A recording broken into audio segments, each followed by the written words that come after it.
In this video, I'll show you 6 simple but effective animation hacks for your NotebookLM slides.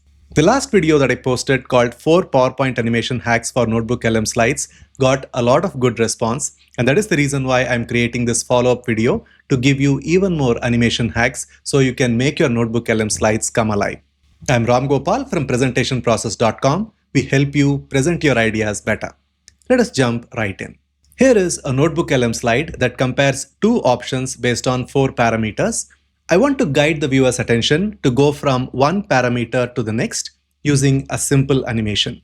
The first thing I'm going to do is to go to Shapes. From Rectangles, let us pick up this Rectangle tool and draw a rectangle like so.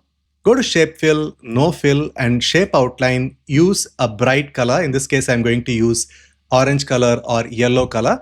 And let us increase the thickness slightly. Maybe 3 points is good. So the first thing we are going to do is to draw the viewer's attention to the first parameter, which is the core approach. And I'm going to introduce this with a simple fade animation, or you can use zoom animation as well. Let us select this, go to Animations tab, and let us click here and select the zoom animation.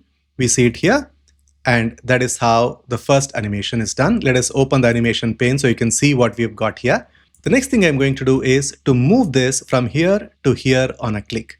How do we do that? It's very simple. Let us go to Add Animation option. Since we already have an animation on this, we need to use this option here and not this option because this will replace the earlier animation.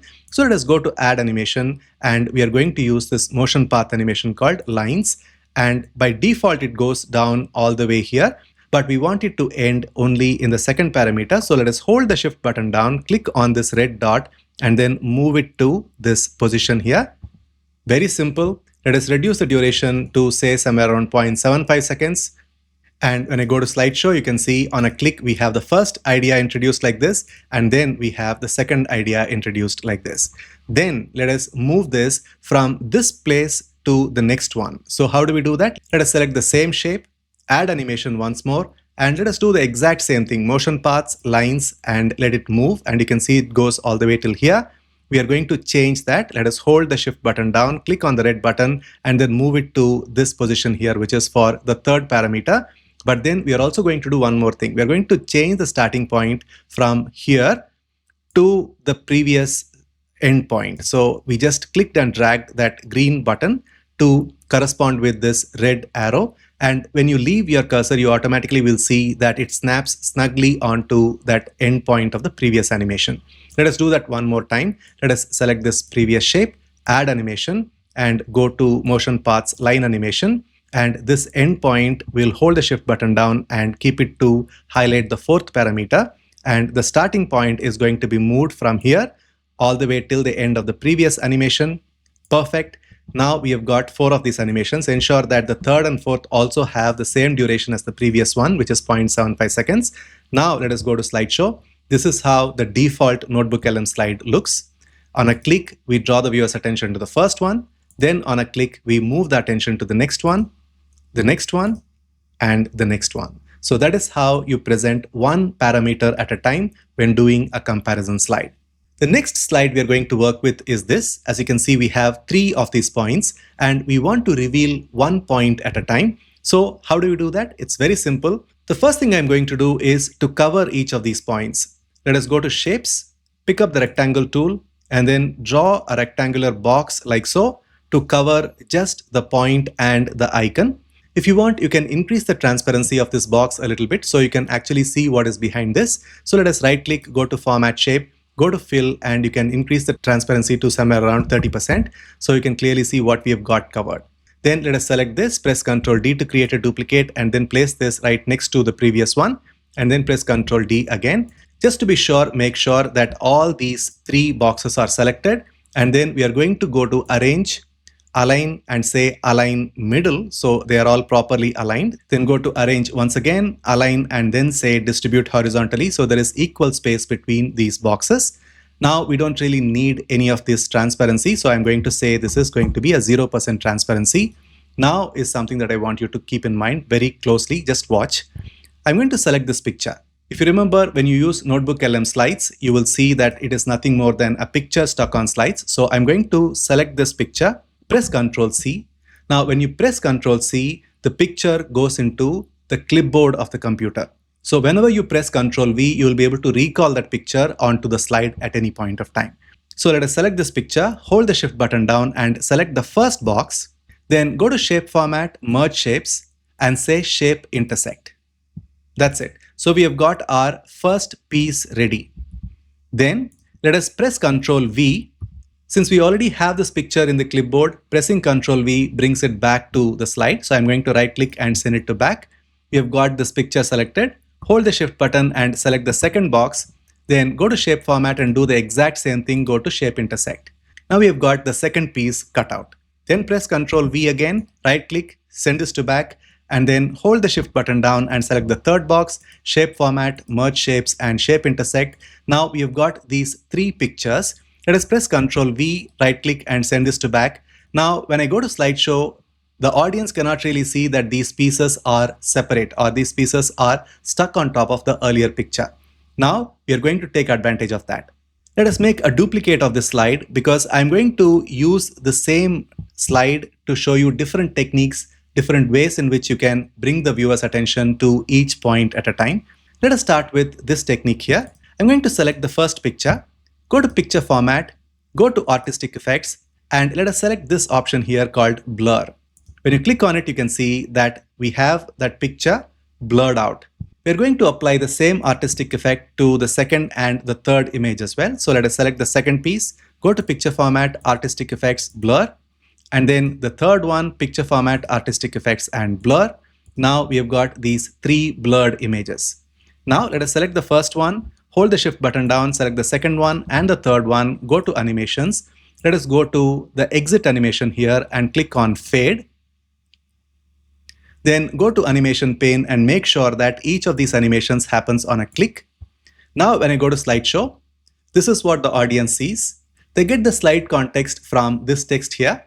Now to draw the viewer's attention to one point at a time, I'm going to click here and you can see that that blurred image is now faded out. Then on a click, I show the second one. Then on a click, I show the third one. So all we had done is we had applied a copy of this piece here, applied the blur effect, and we had made it to fade away. So that is the technique here. Now let me go back to the original slide with all these pieces intact. Now let me show you another way you can highlight one point at a time. Let us select these pieces while holding the Shift button down, right click, go to Format Object, and then use the option here called Glow. Go to Presets and use something that has a lot of glow here. I'm going to choose one of these called Glow 18 Point Orange Accent. You can choose the color. I prefer to use white color. And then when I go to slideshow, you can see that this is how the 3 points are highlighted. Now, naturally, when we apply custom animation, we'll be able to bring the highlight one at a time.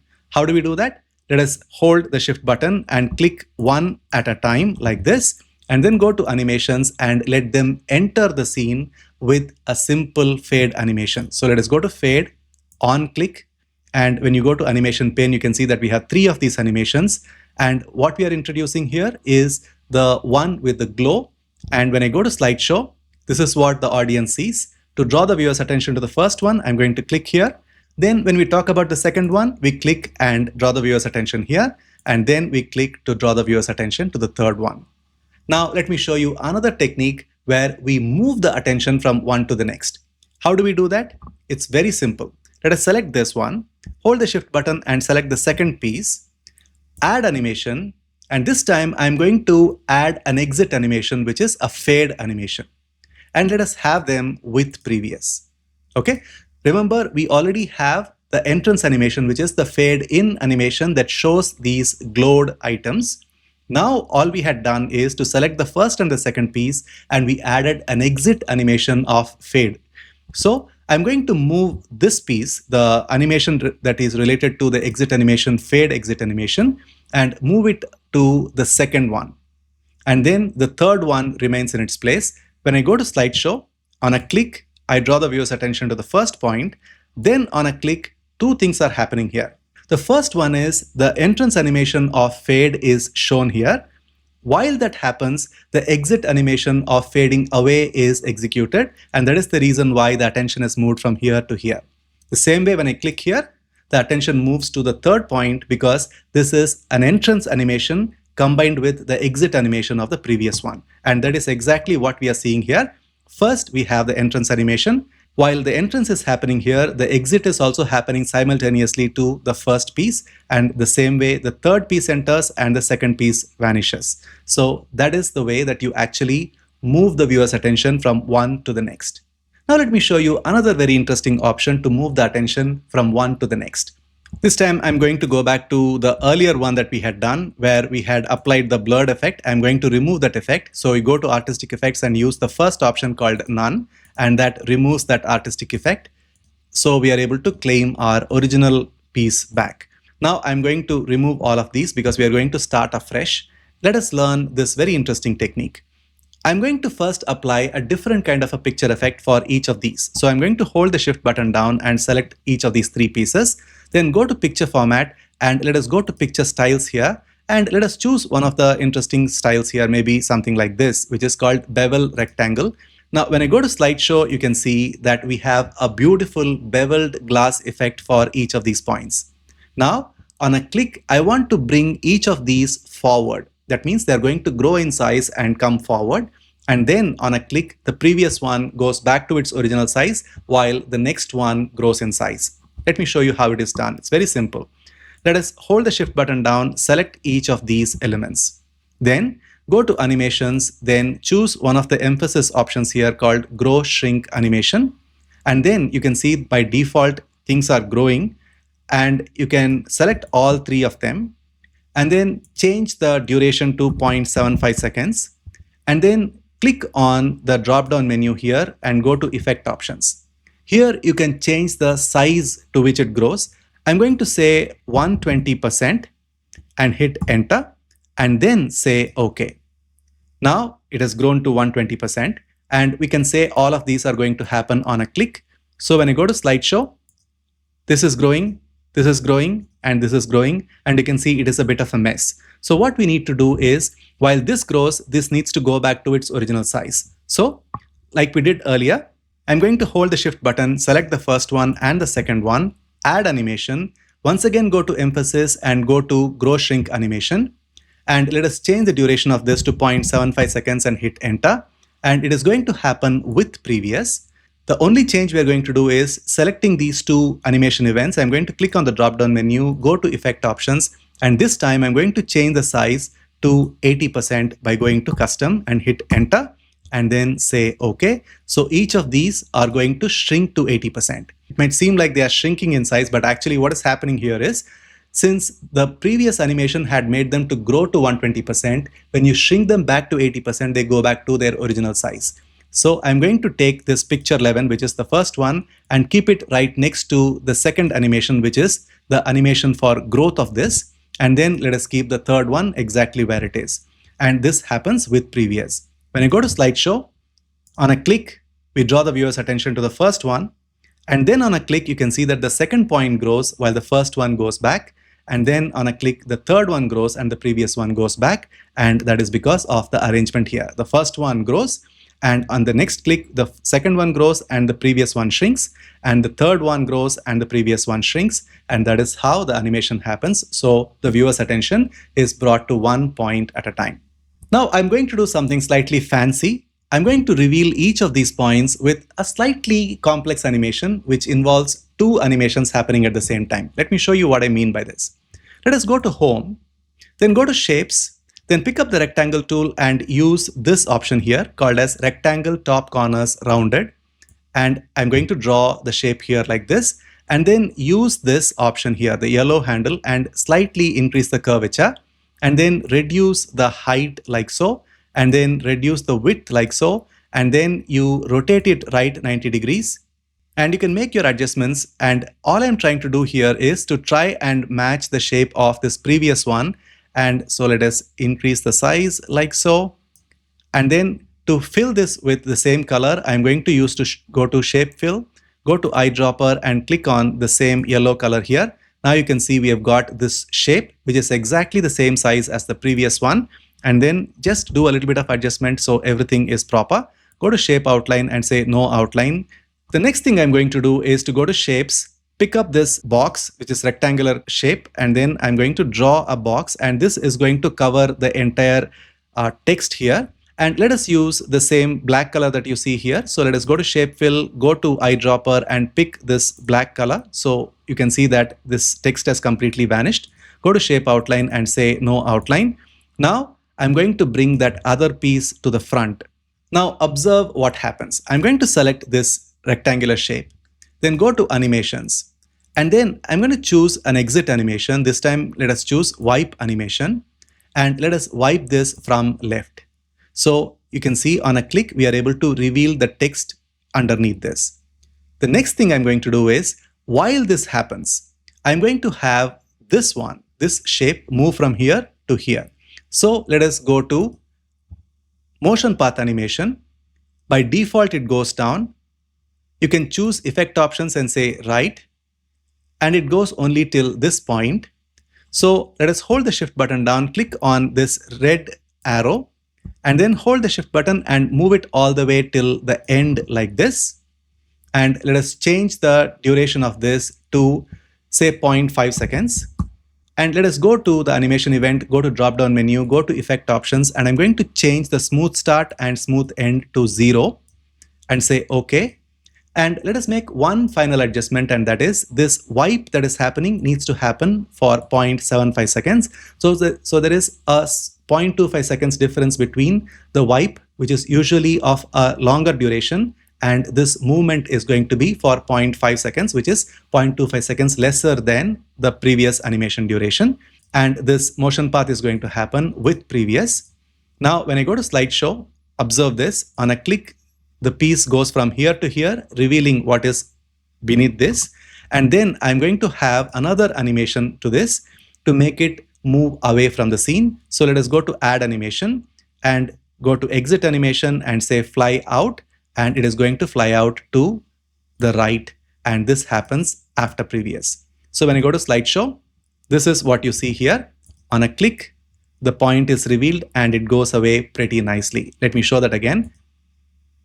That is how it happens. Now, once you have this done, all you need to do is to copy the exact same thing and then paste it to cover the second and the third one. And when you do that, finally, this is what happens. On a click, the first one is revealed, the second one, the third one. So that is how you reveal the points one at a time. Of course, if you feel that this also needs to be covered, you can always add a small box to cover this like we did earlier. And then you can always make it exit after that. So let us go to shape fill, go to eyedropper and choose the same color as the background and say no outline. And you can always add an animation, which is nothing more than a simple exit fade animation, which happens as the last animation. So on a click, we reveal the first point, the second point, the third point, and then we show the summary like this. And this is how you present your NotebookLM slides with impact. And by the way, if you had not seen the other video that I had posted called 4 PowerPoint animation hacks for NotebookLM slides, which has started to become quite popular, I will leave a link to that right now on your screen. So you can click on the link right now that you see on the screen and go to that video and watch those 4 techniques and learn them, because they are very simple and they can take your PowerPoint game or NotebookLM plus PowerPoint game to the next level. I'll see you in that video next.